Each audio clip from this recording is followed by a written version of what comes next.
अस्सलाम वालेकुम दोस्तों, मैं आपको बिलाल है। मेरे आज की इस वीडियो में हम देखेंगे हाइट ऑफ इंस्ट्रूमेंट मेथड में लेवल शीट कैसे बनाते हैं। बहुत ही सिंपल है। आप देख सकते हैं कि मेरे पास एक लेवल शीट है जिसमें हमने रिड्यूस डिस्टेंस और back side, inter side, four side निकाली हुई है और हमने रिड्यूस लेवल निकालना है। अच्छा, शुरू करने से पहले थोड़ा सा मैं आपको उनको बता दूं कि ये जो हमारे पास ये लिखे हुए हैं आर डी क्या चीज़ होती है, बी एस क्या चीज़ होती है, इंटर साइड क्या चीज़ होती है। आर डी का मतलब होता है कि रिड्यूस डिस्टेंस।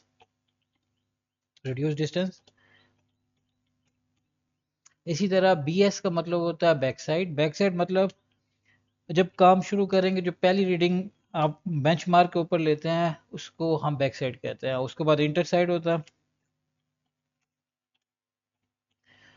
उसके बाद इंटर साइड के बाद हमारे पास फोर साइड होती है। फोर साइड एफ एस का मतलब है फोर साइड। फोर साइड मतलब आप मशीन जब काम कर रहे हैं किसी भी जगह और आखिरी जो रीडिंग होगी मशीन उठाने से पहले उसको हम फोर साइड कहेंगे।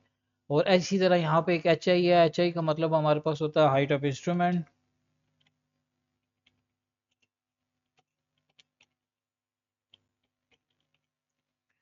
हाइट ऑफ इंस्ट्रूमेंट इस तरह एक हमारे पास होता है रिड्यूस लेवल। और रिड्यूस लेवल के बाद इस तरह हमारे पास एक बेंचमार्क बीएम होता है। बीएम का मतलब होता है बेंचमार्क।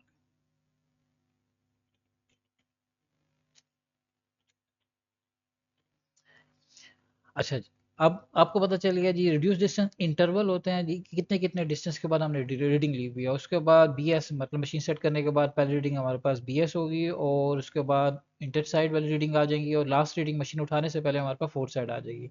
एच आई मतलब हमारे पास हाइट ऑफ इंस्ट्रूमेंट और आर एल मतलब रिड्यूस लेवल। आर एल भी लिख देते हैं यहाँ पे ताकि ये चीज़ भी क्लियर हो जाए।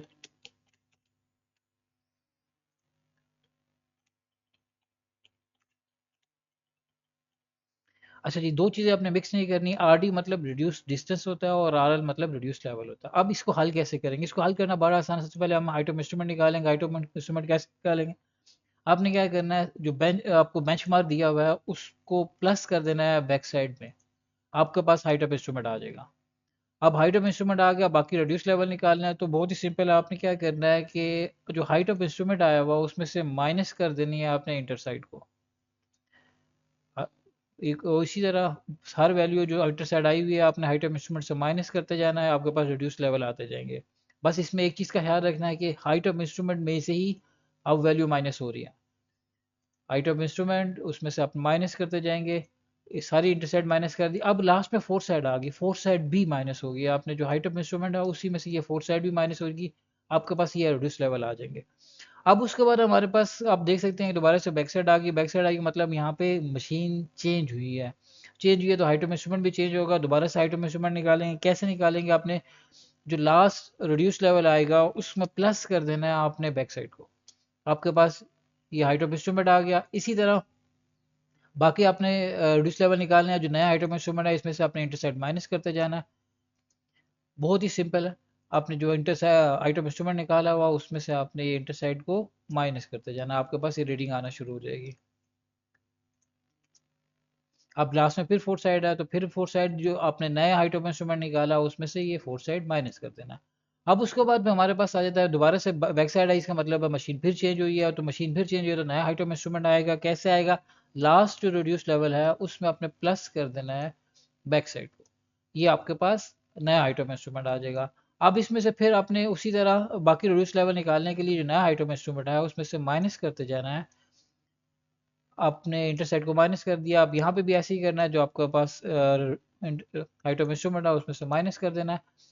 ये वाला अब लास्ट रीडिंग आ गई फोर सेट, वो भी आपने माइनस कर देनी है। अब उसके बाद हमारे पास चेक होता है कि हमने चेक करना है कि हमने जो काम किया है ठीक किया नहीं किया। तो उसके लिए आपने क्या करना है, आपको हमारा फार्मूला होता है सम ऑफ बैक साइड, उसको माइनस कर देना फोर साइड से। पहले मैं सम ऑफ बैक साइड निकाल लेता हूँ। यहाँ पे हम सम का फार्मूला लगा लेते हैं।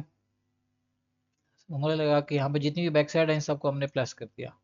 ये हमारे पास आ गई। इसी तरह हम फोर साइड भी निकाल लेते हैं। फोर साइड कैसे निकालते हैं? आप जिस सम का फार्मूला लगा लेते हैं और इन जितनी भी फोर साइड है इस कॉलम में वो प्लस कर लेते हैं।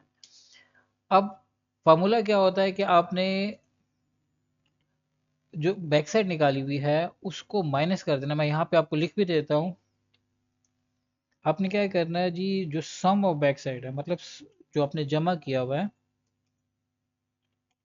सम of back side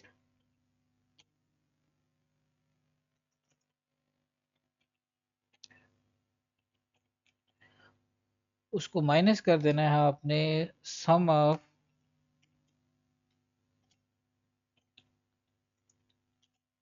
four side से।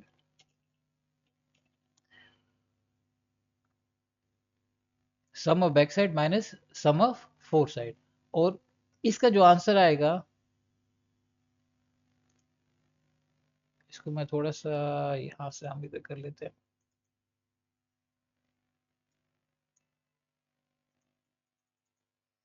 एक तो ये आ गया। अब इसका जो आंसर आ रहा है वो अब बराबर होना चाहिए दूसरे आंसर के जो लास्ट आ रहा है